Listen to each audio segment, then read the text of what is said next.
Halo semuanya, oke melanjutkan video yang kemarin tentang apakah jadi kerja di Yakult atau sales motor Honda. Kerja di Yakult infonya sih gajinya lumayan ya, di atas UMR.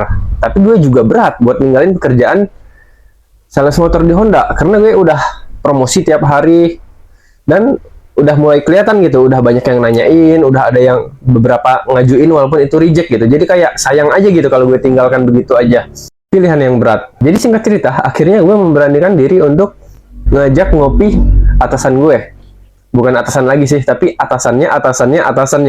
Nah, bingung nggak lo? Jadi akhirnya kita memutuskan untuk makan di mie gacoan. Nah, ngobrol lah kita di situ. Gue ceritain semuanya. Gue ceritain kalau gue punya utang, bla bla bla bla bla. Gue ceritain kalau gue udah ngelamar ke Yakult, udah ikut seleksi tes online, dan tinggal nunggu hasilnya sekitar 2 minggu.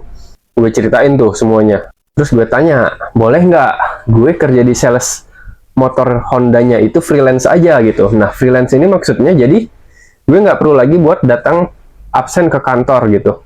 Dan tentunya jadi nggak dapat uang absen juga. Nggak masalah, toh kecil uang absennya. Karena yang besar itu dari komisi penjualan tiap motornya itu. Ya lumayan sih sebenarnya. Tapi kan gue jadi harus bolak-balik dari Kadipaten ke Cigasong cuman buat absen gitu. Dan biar bisa kerja di Yakult juga gitu kan ya. Dan sebenarnya buat bisa diterima jadi freelance ini sebenarnya nggak mudah juga gitu. Lu harus bisa ngejual dulu gitu sebenarnya ya. Dan gue di sini kan masih baru ya. Nah, disitulah gue berusaha buat meyakinkan bahwa gue akan lakukan yang terbaik gitu.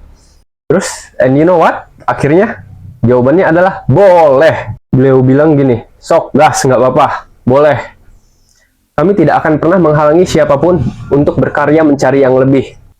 Kalau memang itu yang terbaik menurut Bagas, sok gas, boleh, saya dukung. Nah, gila nggak tuh? Di situ gue parah sih. Terharu banget. Nah, oke lanjut. Nah, kan ada waktu nih 2 minggu sebelum nanti akhirnya kita interview di Yakult ya, kalau ada panggilan ya. Dan mudah-mudahan ada sih, insya Allah lah. Nah, sambil nunggu 2 minggu tersebut akan gue habisin untuk jor-joran promosiin motor Honda ini. Sebelum akhirnya nanti gue mulai sibuk dengan kerjaan di Yakult. Dan ya, sekian. Terima kasih. Ikuti terus petualangan Bagas.